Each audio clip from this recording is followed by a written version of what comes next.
Good afternoon. First, let me thank you so much for being here.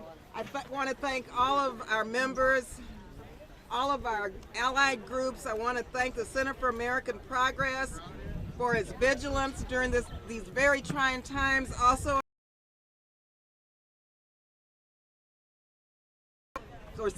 for civil and human rights, indivisible, move on, and so many, many more.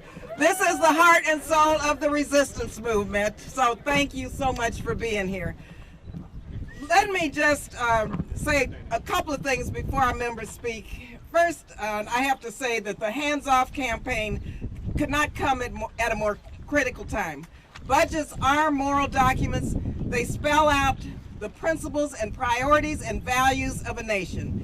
Yesterday, President Trump sent his budget to Congress, and I have to be honest, I've never seen a budget so devoid of compassion and empathy for families struggling just to make ends meet.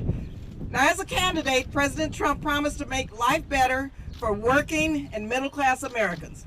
But yesterday, the president proved that he will break that promise and put the bottom lines of the wealthy over the bottom lines of families trying to just make ends meet.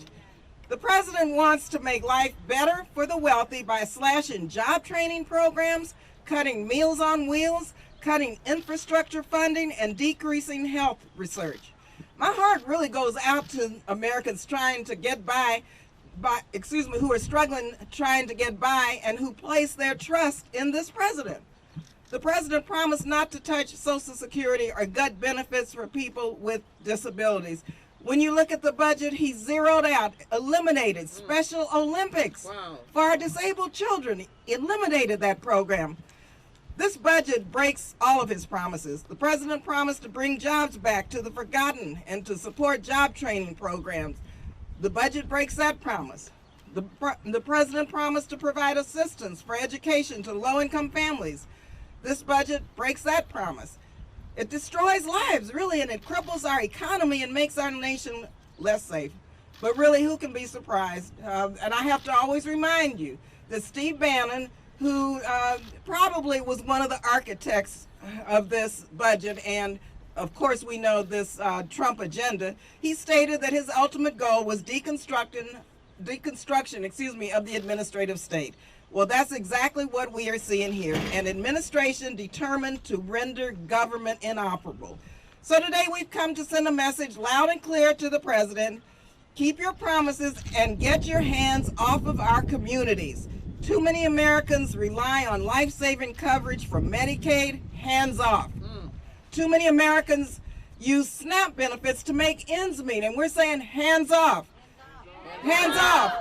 Too many Americans will be locked out of opportunity without job training programs. Hands off. Hands off, Mr. President. Hands off. We're going to reject this morally bankrupt budget, and we will resist it here in Congress, but most importantly, in the streets of America. Thank you all for being here.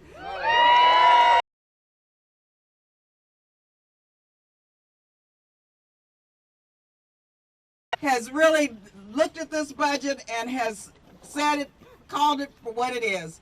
It is heartless, it is without compassion, and he knows exactly the impact that it's going to have on working men and women and on the middle class and those living below the poverty line. So thank you for being here. Hands off. Hands off. Hands off. Barbara says, I looked at the budget. If you care about people and you look at this budget, you will tear up. You will cry for the pain that it is going to inflict. You will cry for the negligence that it reflects. You will cry because it reflects what has been the mantra of the Republican Party for a long time, and certainly Mr. Mulvaney admitted it to the press. Yes. When they asked him, you know, it's going to do this to somebody on health care, it's going to do this to somebody in education, it's going to do this to somebody who cares about the environment. He said, that's not what we're focused on. We're focused on the people who pay the bill, the high rollers. That's what they're focused on, not on the people who will be adversely affected by this bill. The president's budget shows us exactly what his values and priorities are. It is a litany of broken promises to voters and a severe disinvestment in American workers and their families. Yeah. America is great because it provides its people with opportunities to get ahead, no matter where they started out.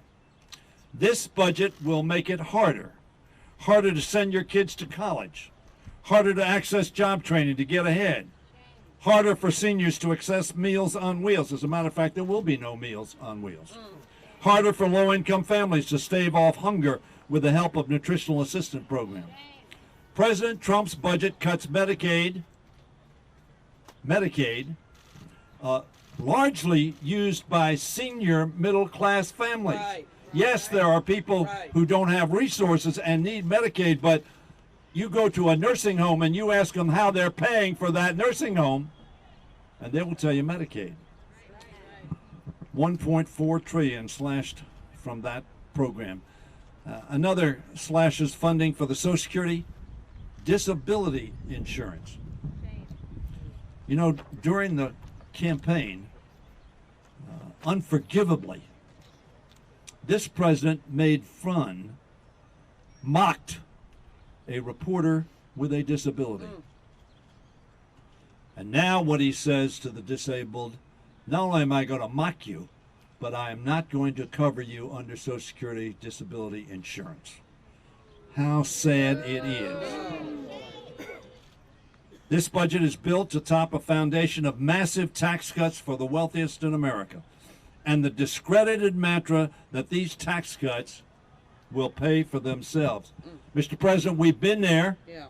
We've done that, and we have seen that all you created with those massive tax cuts, and some of your predecessors who supported such, is massive debt confronting the American people. Even Republicans know this is a bad budget that has no chance of being enacted. But what an awful place to start the debate. Representative Mike Simpson said, frankly, you can't pass these budgets on the floor. I hope he's right. Representative Mark Meadows, think of this.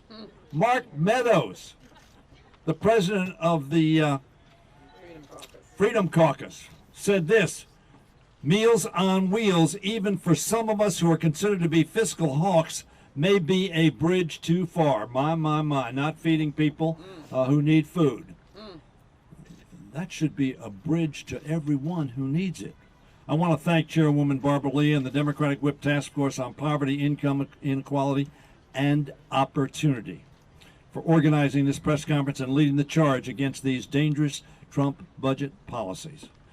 Democrats will continue, and I hope some of our Republican colleagues as well, will continue to stand up for working Americans and their families as Donald Trump turns his back on those families that he believes elected him to office.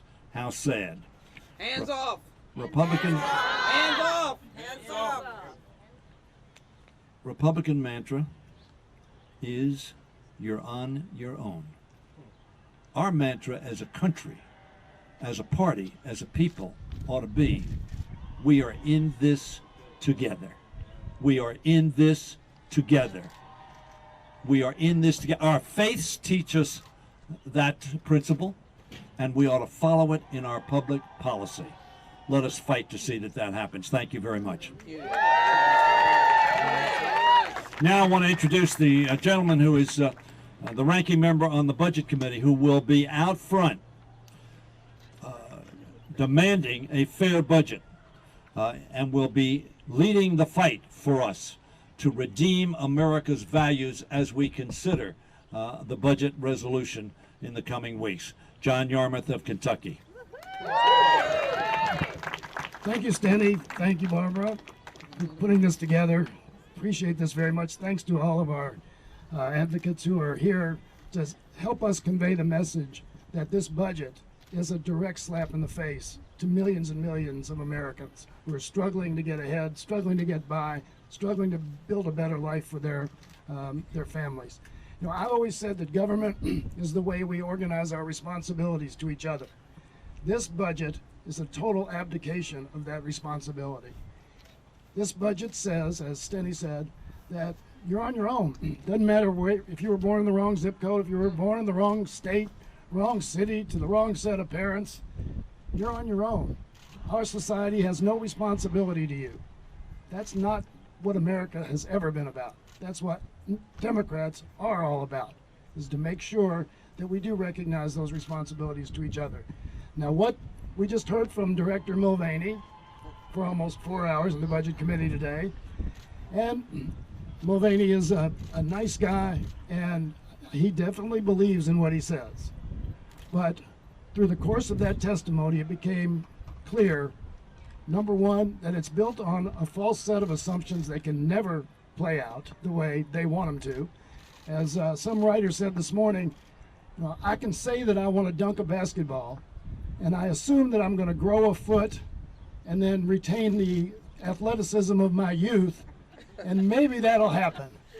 And that's about the probability of the assumptions of this budget being played out. This budget, as other speakers have said, decimates Medicaid, one of the most important programs in our country for our seniors, for our disabled, for our kids. How in the world can anyone say that we don't owe a responsibility to our children? That's our primary responsibility. That's why every one of us standing here is in this business, because we want to make sure that our children and their children have an opportunity to realize the American dream. So we're going to fight this budget. I don't think we're going to have to fight it too hard, because I don't think it's going to go anywhere. But this budget is instructive about two things. One is where they want to go in healthcare, where the Republicans and the administration want to go in healthcare, and what they want to do with tax reform.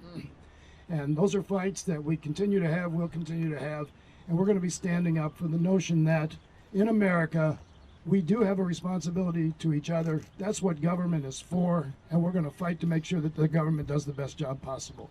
And with that, I have the great privilege of introducing Michelle Lujan Grisham, a member of the Budget Committee from New Mexico.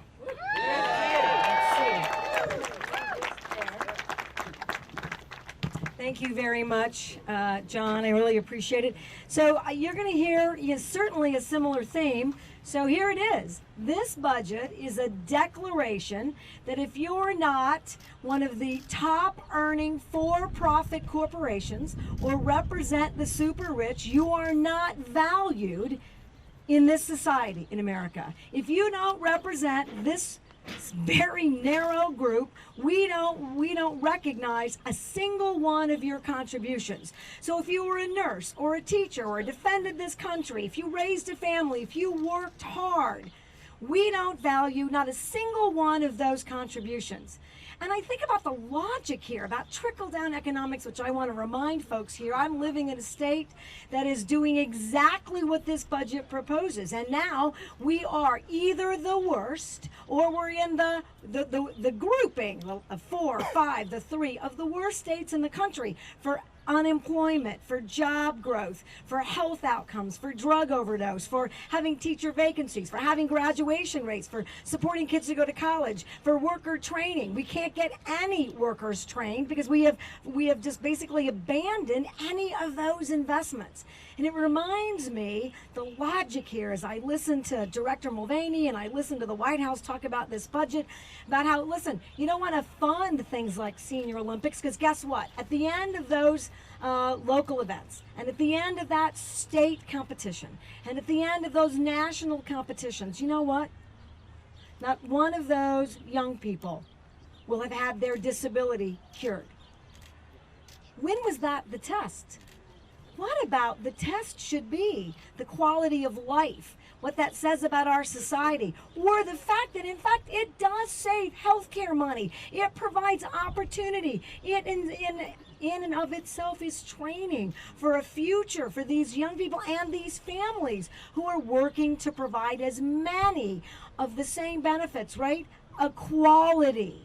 I mean, that's what we should be investing in, not inequality. And I remember when I was working as a Secretary of Aging and I wanted to get a better sense about home-delivered meals and this program, and I met with a 90-year-old retired teacher. Clearly eligible, not enough money, that pension, not enough to get by, living in substandard housing, did everything right as an American. And her lunch got delivered, and I really wanted to, participate in eating that lunch and talking to her, what could we do better, what could we do differently, and she wouldn't eat it. And then I thought, well, maybe she won't eat that lunch because I'm here and I'm not having lunch. So I got into my bag and got some crackers, and we're going to have a lunch together, and she still wouldn't eat her lunch. And so I just, I brazenly said, is there something wrong with the lunch? Is it not hot anymore? Is it not what you like? Did you miss an allergy? What's the problem? And she said, no, this is the only meal I'm going to have until Monday at lunch. And I'm going to save it. I'm going to try to eat a little bit on Saturday and a little bit on Sunday. Well, what this budget says, well, we're not making a difference on the weekends, so we're not going to give you this meal either. You know what we did in New Mexico then, without these trickle-down economic policies that are now the mantra and the executing? It's the to-do list that we got done in New Mexico. It's now the to-do list right here in Washington. We started delivering meals on weekends and dinner and breakfast as well, because the last time I checked, we need 3 meals a day, not 1. And guess what?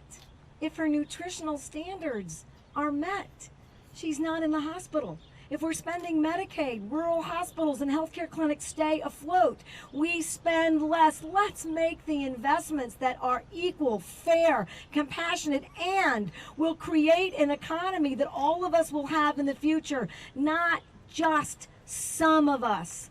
You want to do something about the GDP and bring more money in? How about trying comprehensive immigration reform? Now we've got some revenue, right, that makes a difference in this country. I want to thank my colleagues for inviting me to here today. I want to thank the Democrats for being clear that Democrats are standing for and with equality, that we're going to fight for that every single day for the people we represent, not just in our district, but the entire country. And another incredible advocate that I have the great honor and distinction to introduce to you next is brand new and a fighter and a champion from Washington. Please help me welcome Congresswoman Jayapal.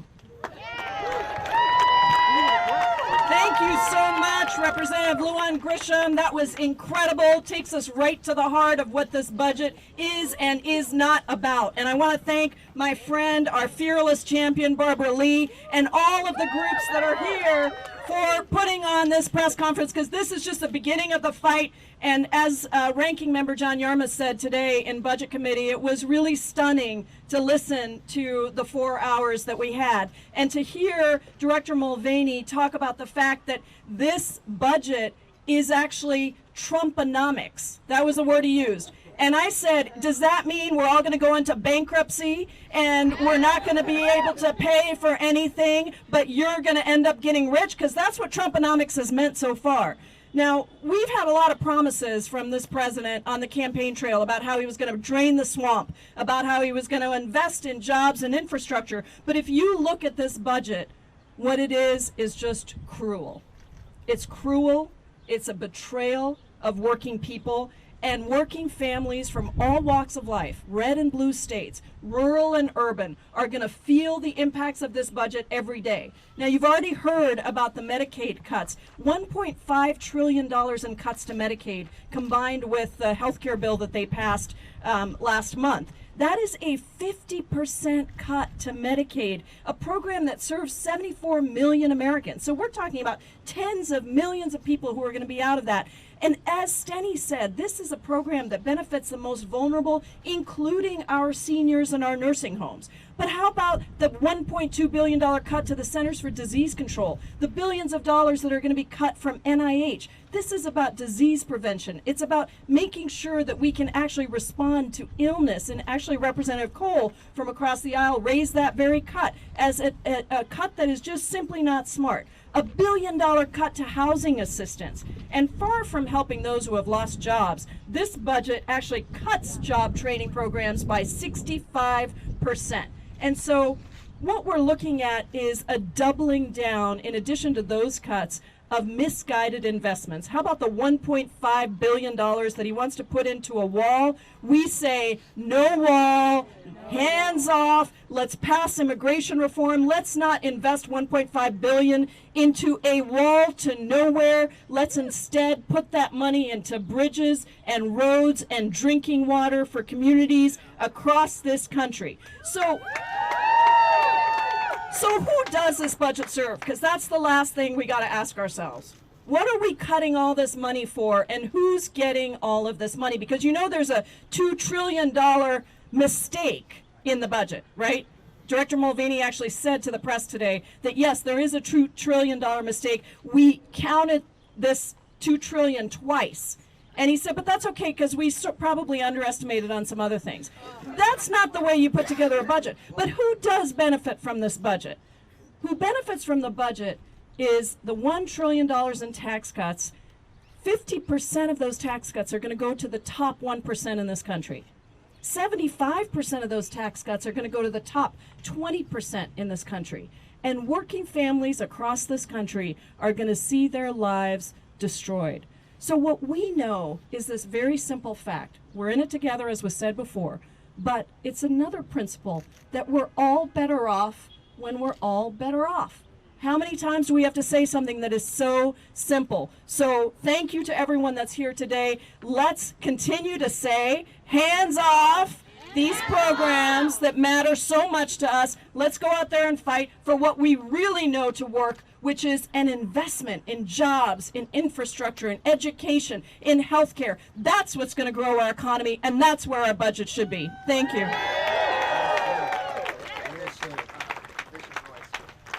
And now I'd like to, it's my great honor and privilege to turn it over to one of the great moral voices of our community, Mr. Bishop Royster. Thank you very much. Thank you to Congresswoman Lee for bringing us all together at Center for American Progress and all the advocates that have arrived here today. I'll help to walk us through the remainder of the program. I'm Bishop Dwayne Royster, Political Director of the PICO National Network. We are the nation's largest faith-based organizing movement with 45 federations in 22 states from 48 different faith traditions and 1,500 congregations and over 1.5 million organizing families committed to lifting up a moral vision with political muscle that works to make sure the people, but especially those that have been marginalized, are determining their collective destiny. And this afternoon, they have sent me by here to share a message. In this budget, President Donald Trump has failed America. We have gathered here today to say hands off our families.